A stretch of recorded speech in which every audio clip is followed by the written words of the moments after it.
actually an idea that came in because check clearing in 1990s was done bilaterally between banks.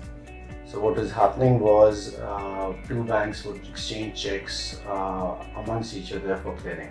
The idea was to actually interoperate between banks, and there had to be a central authority, a central clearing house that actually cleared the checks from multiple institutions, multiple financial institutions, multiple banks, and get them cleared. When NiFT was formed, most of the transactions were either through plastic or through checks.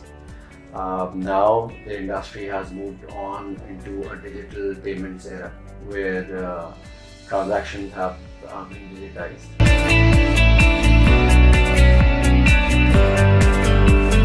We are now looking for a digital revamp of this organization. There are basically three areas that we are working on currently, which is new for now. One is the legacy business that we have for check clearing. We are going into digitizing that.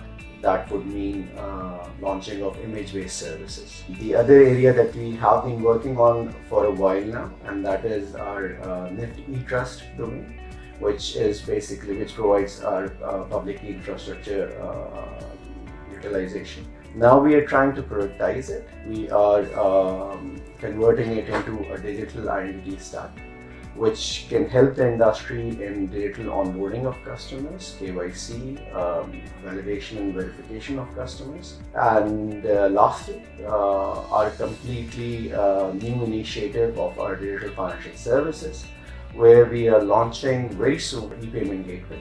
We are basically coming up with different use cases such as digital commerce, corporate payments, and QR unification. There are multiple areas that we are addressing.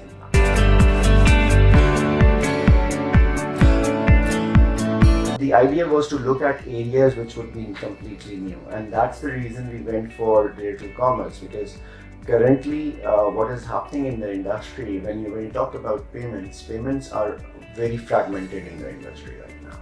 So we need a platform where both the demand side, that would be the merchants, the marketplaces, anybody who needs payment from a customer, and the supply side, that would be the banks, the wallet holders, the branchless banking institutions, from where the funds or payments could be made.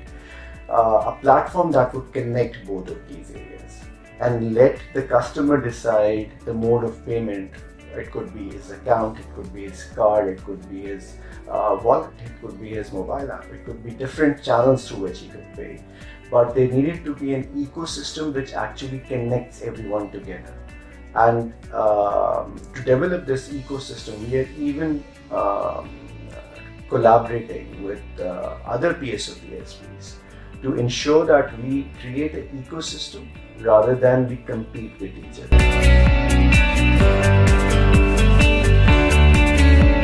We recently revamped our compliance and risk structure to ensure that whatever new technologies and new initiatives we bring into the organization, we are able to handle the risks coming out of those initiatives.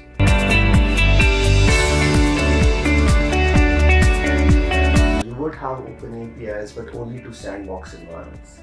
So they are good for fintechs to experiment, to actually develop use cases. But in order to integrate and take those transactions live, it would always be important for banks to have that security at the back end. And therefore, the integrations would have to happen with the bank's infrastructure in a very secure manner. So it would not be a completely open API-based environment. I don't think that's going to happen anytime soon in Pakistan. And I feel that is how it should be, how it is developing now. It has to be controlled in a certain environment, because these are financial transactions you're dealing with, and it's very important that security is provided while making it convenient for them to transact.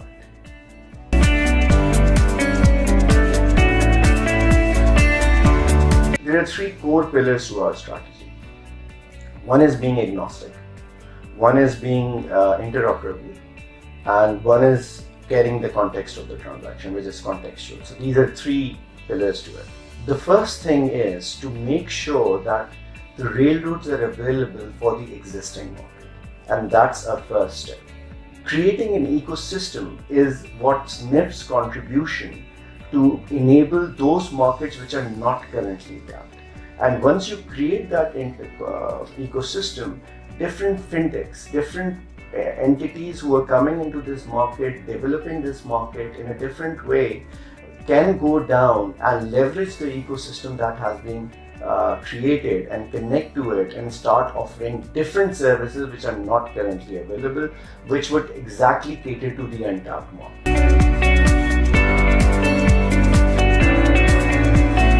Fintechs need that infrastructure again, right? So fintechs can disrupt the market. Fintechs are going to disrupt the market. Now, it would be difficult for fintechs to come in and create the ecosystem by themselves. Fintechs are basically there to convert the end mile into digital use case.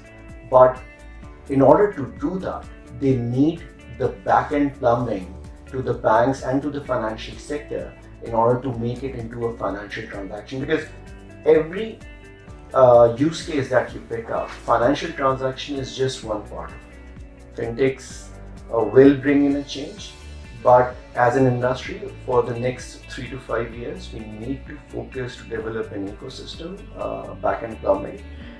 State Bank is doing some great work there.